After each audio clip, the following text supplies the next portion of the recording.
बस इतना। Expression less व्यक्ति कोई होगा ना सर, यही यही प्रजाति है उनकी। पहले ना इतना है 5:30 बजे, मर मर के 5:45 बजे, मर मर के साहब, मर मर के 5:45 बजे उठता है। नहाने मिल गया तो नहा लिया, पानी गर्म किसी ने कर रखा हो तो नहा लिया, नहीं तो क्या। और सीए बोला आओ आओ कभी हवेली पे। समझ में आ रही बात। उस टाइम तुम ये नहीं बोल सकते। इमेजिन बेटा, मान लो डिमोनेटाइजेशन आता है फ्यूचर में कभी भी, तुम उस टाइम ये नहीं बोलोगे नहीं नहीं मैं बहुत थक गया, नहीं नहीं आज संडे है, आज तो छुट्टी का दिन है। अरे टेंशन नहीं लेना, ये सब जितना पेशेंस है ये उस दिन काम आएगा।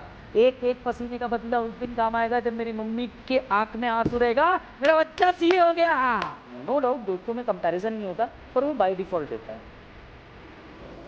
इट्स ए ह्यूमन नेचर, हम कुछ नहीं कर सकते उसको, ठीक है। पर इतना तो बाय डिफॉल्ट होता है कि नहीं यार मैं करेगा, मेरे अंदर कुछ तो है, मैं करेगा।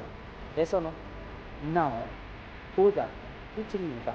और देख बॉस, अपने आप को निराश मत कर, कुछ नहीं होता। कि एक आध बार डाउन भी हुआ, इट्स ओके। 3 बार डाउन हुआ, इट्स ओके। 5 बार डाउन हुआ, इट्स ओके, कोई बात नहीं। और एक और बात मैं तुमको उसके आगे के लिए बात कर, तेरे अंदर स्किल है ना भाई, किसी नहीं रहते हुए भी तू अचीव कर सकता है। जरूरी नहीं है तेरी लाइफ तेरे को सीए से ही करनी है, नो डाउट इस कोर्स को हम छोड़ेंगे नहीं, पर मैं आपका एक माइंडसेट बना के रख रहा हूँ अटेम्प्ट लगने का।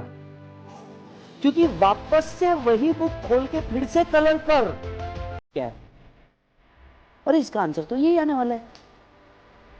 बड़ी इनकम के लिए मेहनत भी बड़ी करनी पड़ती है, इतने आसानी से मिल जाता तो बहुत से लोग जी भर के। और 1 मिनट के लिए सोचे जो जब घड़ी लेने जाओगे पप्पा के लिए, अपने पप्पा के लिए 50,000 रुपए का एक रोलेक्स घड़ी लोगे, तुमको कोई फर्क नहीं पड़ने वाला तीसरे साल में। और ये सोचो तुम्हारे पप्पा ने 50 लाख लोगों को बताएंगे मेरे बेटे ने रोलेक्स ली। के अंदर में 10th के अंदर में यहाँ पे कितने लोग हैं 90+ है, 20% में 90+ परसेंटेज पे 95+ है ना कैटेगरी, बराबर 50-60 कैटेगरी, 40-50 कैटेगरी। 3 बार सीजन आते हैं हमारे, मार्च जुलाई और अक्टूबर। इन सीजन्स में तो रात में 3 बजे बैठ जाता है और सुबह 7:30-8 बजे आना पड़ता है। तुम सीओ या आर्टिकल तो सेम थिंग। बॉस मेहनत तो करनी पड़ेगी, नो डाउट। 50 बार ये मन में आता होगा अरे यार कितना करना है, पिछली बार भी मैंने पूरा पढ़ा था, गलती से फेल हो गया, इस बार भी साला पूरा का पूरा वापस से पढ़ना पड़ रहा है। जीवन में मैं जीवन भर यही करते रहूंगा क्या, मेरी एज हो रही है, टाइम हो रहा है। अरे तुम्हारी कुछ भी एज नहीं हुई है, सबसे पहले ये बात सुन लो, तुम्हारी कुछ भी एज नहीं हुई है अभी तक, ठीक है। दूसरी बात, नंबर ऑफ अटेम्प्ट पे फर्क नहीं पड़ता, ये बात याद रखना, बिल्कुल नंबर ऑफ अटेम्प्ट से फर्क नहीं पड़ता। ना आपके आर्टिकलशिप पे फर्क पड़ेगा, ना ही जब आप क्लियर कर लोगे उस पर फर्क पड़ेगा, बिल्कुल फर्क नहीं पड़ता। ठीक है, मन बोलेगा भाई बस कर यार अब और नहीं हो रहा, कुछ सुनने का नहीं। यस, मैं आपको एक बात बताने जा रहा हूँ, ध्यान से समझना। आपके लिए फेस्टिवल जैसा ही है, आप साल भर फेस्टिवल का वेट करके, आज फेस्टिवल है, एग्जाम भी फेस्टिवल है, सारे लोग साथ में आते फेस्टिवल में, एग्जाम हॉल में भी सारे लोग साथ में। बार बार तुमको हिम्मत लगानी है, अब लगाओ। रिजल्ट के बाद सिर्फ और सिर्फ पछतावा होगा, रिजल्ट के बाद सिर्फ पछतावा होगा। और रिजल्ट के दिन फिर झूठा रोना, कोई सेंस नहीं है।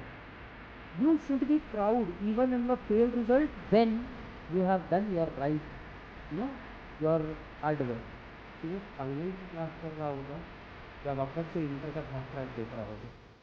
एंड बिलीव मी, आपको अगर इससे पहले एक दो अटेम्प्ट लग चुके हैं, अगर आपको इससे पहले एक दो अटेम्प्ट लग चुके हैं तो शायद आपको पता हो चुका होगा कि शायद ये आपका आखिरी अटेम्प्ट है। और आपके ऊपर के बेटा बहुत को ऐसा बैच हो जिसके ऊपर भयानक तलवार लटक रही है।